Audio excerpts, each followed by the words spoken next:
Sarah Andrews, and today I hope to persuade you in why I think cooking should be taught in schools. I have a mini speech breakdown as an introduction, the background, the effect cooking has on students, why schools don't have a cooking course, the benefits of cooking, which is including the psychological benefits, and a mini conclusion. Before I get started, I would like to share my personal insight. When I was younger, even growing up, my mom was always watching cooking shows or even baking championships, and she was also always in the kitchen, so me always being around her, I started to grasp onto cooking in itself. I would always bake cookies or cupcakes, even cakes for the family gathering for the dessert, or even church gatherings. I would love to do baking for the birthdays for the people at my church. So in that, I started to fall in love. I think that seeing it around me a lot growing up really helped inspire me to be more involved and do more in the kitchen. Now getting started in the introduction. Cooking is a course that I believe should be a required course in school. A famous chef by the name of Julia Childs once said, "No one is born a great cook, one learns by doing." Cooking is one of the most important things that we as humans do in our lifetime. Next is the background. Schools teaches us essentials such as reading, writing, math, these things that help carry us throughout the rest of our lives. Schools claim that they are preparing us for the future.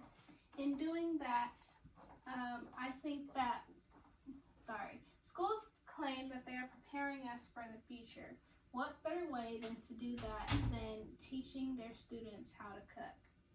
Many people believe that teaching kids how to cook is the best thing for their health. Next is the effect. In this current generation and younger, young people are concerningly obese.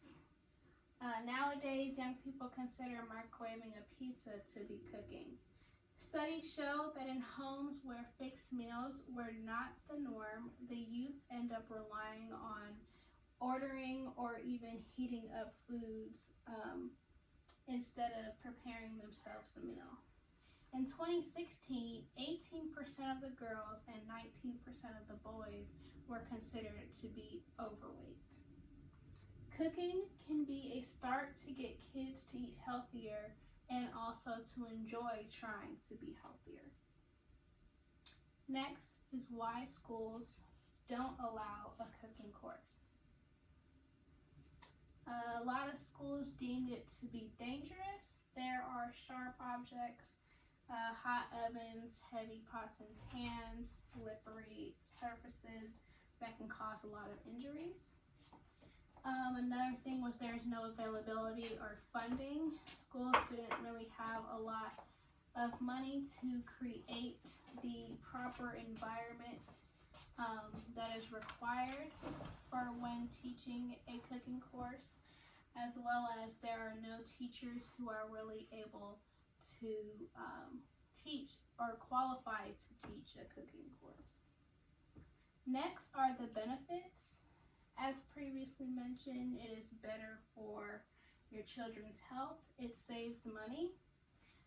It is a good stress reliever. It can open up creativity when using different spices or trying to create different looks when creating foods or even baking. It exposes the students to different cultures when they are trying to create different cultures' foods and trying to make it look like the same as those cultures' foods. And it can open up business venues. My dad once said, education equals opportunity. when students are educated of such things as cooking, it can open up ideas as to creating a business even for themselves. Cooking has changed a lot of famous chefs' lives, so I think that I think that it can also change our students' lives. The psychological benefits of cooking. Cooking is a form of nurturing. It can create bonds between family members and friends. And cooking is a form of self-care. In conclusion, teaching kids how to cook has multiple benefits. It can give them a sense of independence when they're getting ready to move out on their own. They can have that confidence and assurance that they are able to cook by themselves and for themselves. And again, it is a really and a much better, healthier option. Thank you so much for listening.